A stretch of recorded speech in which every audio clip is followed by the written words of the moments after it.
So today I'm going to talk to you guys about some of my favorite paranormal books. There are a lot of paranormal books in the paranormal field, but these are just some of my favorites. Let's check it out.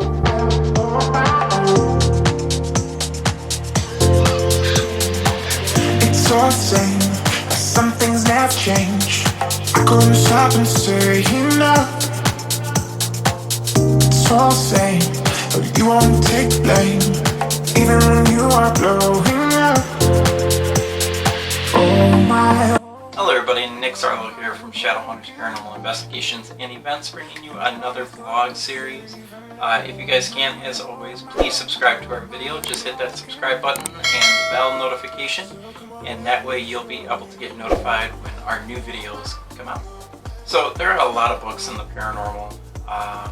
There's a lot of books, but these are just some of my personal favorites, and pretty much all of them are really good friends of the Shadowhunters, and we've known them for a long time, and just reading their books is just fantastic, the way that they're able to tell the story, whether it be fiction or non-fiction. So we're going to start out with Ursula Bielski. Ursula Bielski is the owner of Chicago Hauntings.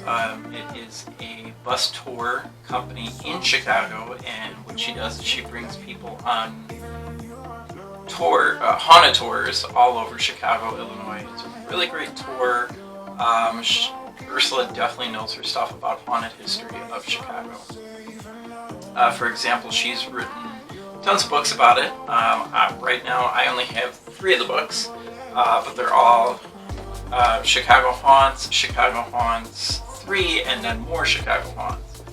She has also written a book about Bachelor's Grove Cemetery, which is Illinois' most famously haunted cemetery. There are ties of Al Capone there, and also there's just a whole bunch of really weird phenomena that happens at that cemetery. Something really cool that you could check out too in her Bachelor's Grove book is we're featured in the book.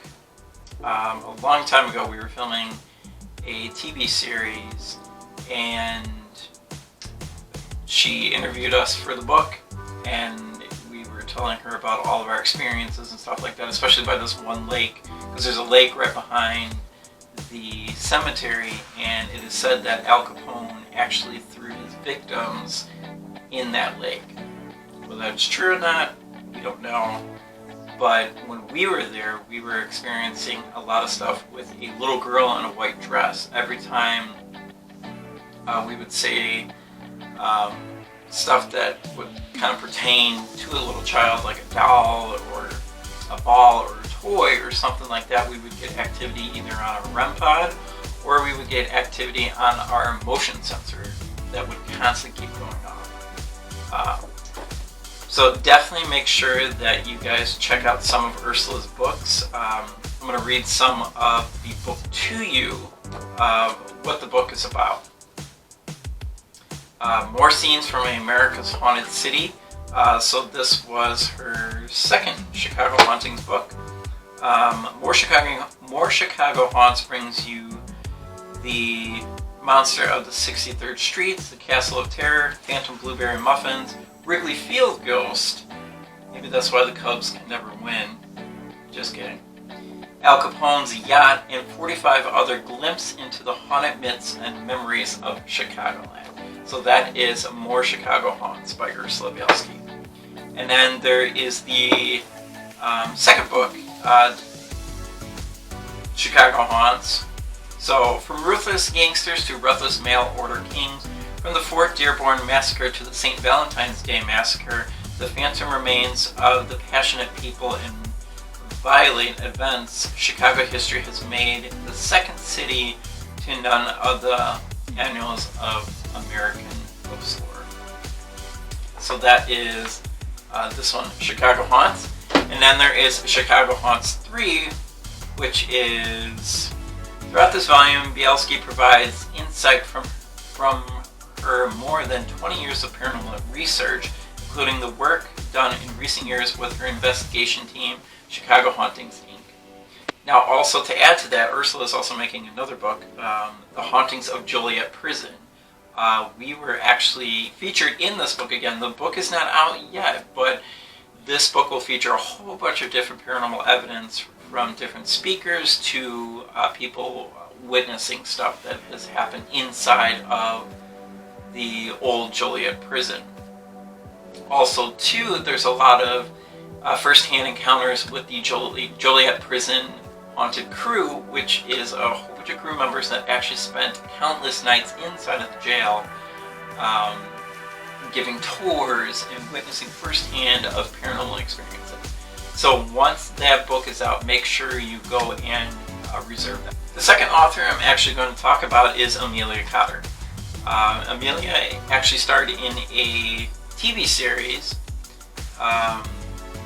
the RIP Files, and it was a really good show. I don't think it ever came on in America, but it was shown in different countries, which is still cool.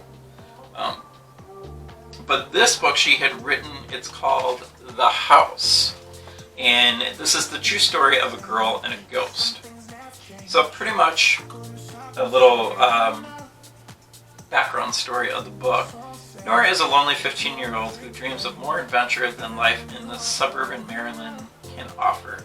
Fascinated by the supernatural, she begins exploring an allegedly haunted abandoned house on the property where her father works. She soon finds herself tangled in the mysteries of the house as she uncovers its many secrets and meets a shy ghost called Walter.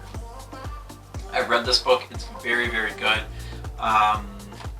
Amelia really keeps the reader's attention the whole entire time during this book. So definitely go and check out this book called The House. Now third, this is the final set of books that I have with these amazing authors. The third is Sylvia Schultz.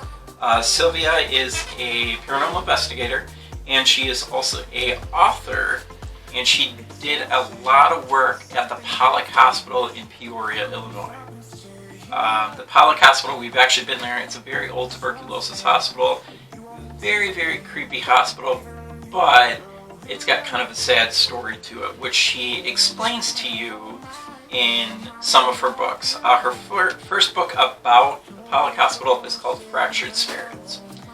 Fractured Spirits is a fantastic book that talks all about the Pollock Hospital. During the first half of the 20th century, the Peoria State Hospital was the premier mental health facility of its day. Dr. George Zeller instituted the 8-hour workday for his staff, removed patient restraints, and made the asylum into a model for the care of the mentally ill. So, with Fractured Spirits, this is a true story. So with this, with Dr. Zeller, he actually helped a lot of the mental patients out. Today there is only a few buildings of the hospital left. Some of them are still in use, others are inhabited only by ghosts. And that is Fractured Spirits. Definitely a fantastic book. Make sure you guys get a copy of it. What I'm going to do is, I will, in the comment section below, I will put where you can find all these books either on Amazon, or if you want to find a little bit more information about the author too. And then she also did another book called 44 Years in Darkness. This book is about a girl named Rhoda Derry, who was actually a patient at the Pollock Hospital. And when you read this book and you kind of read exactly what happened to Rhoda, it's a very, very sad story. Lost in the shadows of Illinois asylums in the 19th century, this is a strange story of Rhoda Derry. Left at the Adams County Poor Farm when her family could no longer care for her, she spent the next 40 years confined in a wooden box, also called a Utica crib. Now that Utica crib is actually still there at the Pollock Hospital. I don't think it's the exact same though, but it's a pretty close replica of what Rhoda spent a majority of her life in.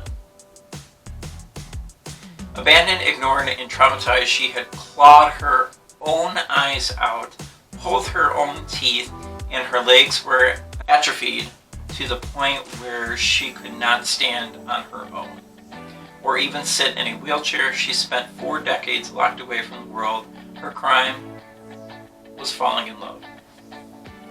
to read more about Rhoda Derry and the unfortunate events that have happened to her, definitely get 44 Years of Darkness. You just might see a certain Shadowhunters theme in there, because we were actually featured in the book, which was really, really cool. When we did the Pollock Hospital investigation, we invited Sylvia with us, and then we had 2 other teams with us too. We had a great time. We're actually going back there in a couple weeks. And then Sylvia Schultz wrote a book called The Spirits of Christmas. It was the night before Christmas, and all through the house, not a creature was stirring, but are you sure about that? The dark winter nights can hold many secrets, along with the tales of both horror and hauntings. In this chilling book, Sylvia Schultz has gathered over 120 tales of Yuletide spirits, holiday horrors that give a new meaning to the dead of winter. So definitely, guys, check out, especially like around the holiday time, The Spirit of Christmas by Sylvia Schultz. And it's just like that song, we'll tell scary ghost stories. Well, there's your scary ghost stories. So guys, those are just some of the paranormal books that I loved so much. So definitely make sure you guys check them out. There are plenty more of paranormal books that are out there. So as always, I'm Nick Sarlo with Shadowhunters Paranormal Investigations. Please make sure you like our videos, and please make sure that you subscribe to our channel. And I will see you very soon.